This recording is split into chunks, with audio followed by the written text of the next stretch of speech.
if you look at the history of 7-footers, very few have made it deep into their 20s and into their 30s and been really good players. Yao Ming was done at 27, 28. Andrew Bynum was done 25, 26. Injuries to his lower extremities. Yao Ming, injury to back. Greg Oden never really launched, and he was only 6'11". He was just big and heavy. So I think the clock's kind of ticking whenever you have a big man, and when he starts to show some injury probabilities, then I'm ready to move on. So I think they just escaped what could have been a devastating hit. And I like how they're showing some flexibility with who they want to build around. Like the idea that the Mavs were falling in love with their players was a big topic over the last 48 hours as we thought they weren't going to deal Porzingis. And I think now that idea takes a big hit. So I have more optimism in the front office than I did. And I do like the deal, even though these guys might not help you that much. Jeff, where are you at with it? I am a thumb pointing partially to mostly upward. I don't think this makes them better at basketball this year. I think at best it's probably a push. Now, maybe Bertans refines it and he's shooting well and Dinwiddie comes around and starts playing good basketball. But neither one has done that this year. But I'm with you on you got rid of a contract that was going to be really hard to get rid of, and you got whatever you could for it. So now the new mission is get these two to get their shine on, so you can trade them. Ooh, I like that. But I think the organization views it as that's much easier to do than hoping we could still move Porzingis later. So you get smaller pieces that could be moved around at different times whenever you get that opportunity, whether it's this offseason, next trade deadline, next offseason, whatever. And they're giving themselves a chance. But then they did immediately turn around and tell you that we love our guys still by giving Dodo an extension right after they traded away Porzingis. Yeah. So I don't know how exactly it all comes together and who exactly will be the guys on the move.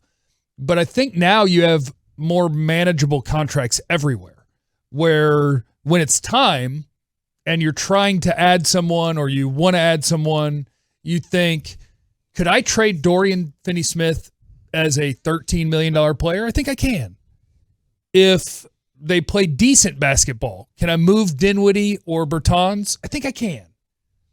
If I get to next deadline and Tim Hardaway is just playing the way he normally plays with his descending contract as it goes, could I move him? I think I can.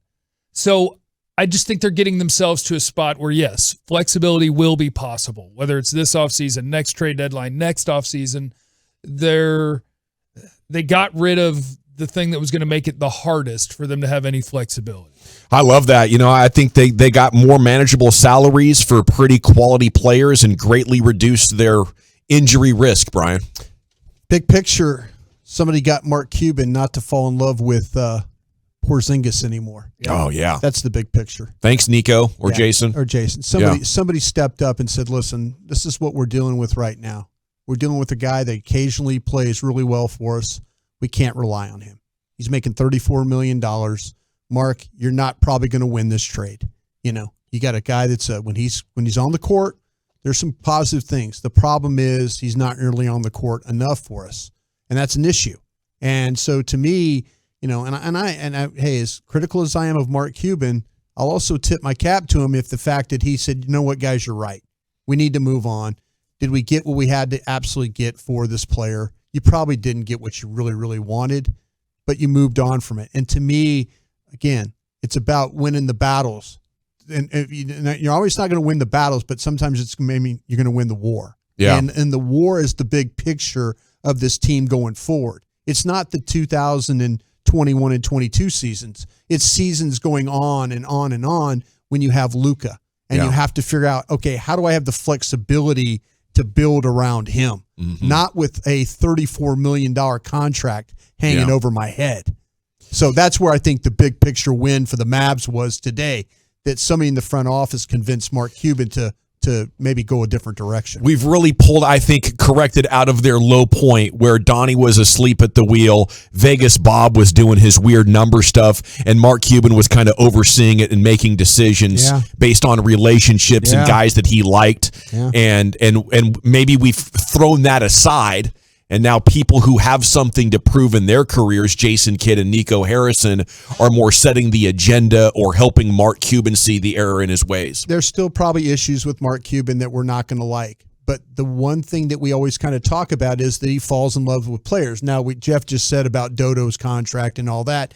We had KG on earlier. KG kind of said, hey, this is kind of what the contract is for that type of player. Okay, fine. You know the thing about Dodo, he's going to go out there. Every time you put him in the lineup, he's not going to miss games. He's going to start. He's going to give you everything he has. He'll miss a shot or two, but he might make a shot or two for you. He might get a ball, might get a steal, might get a rebound. You know, these are things you know about the player. Yeah. So you're okay with that.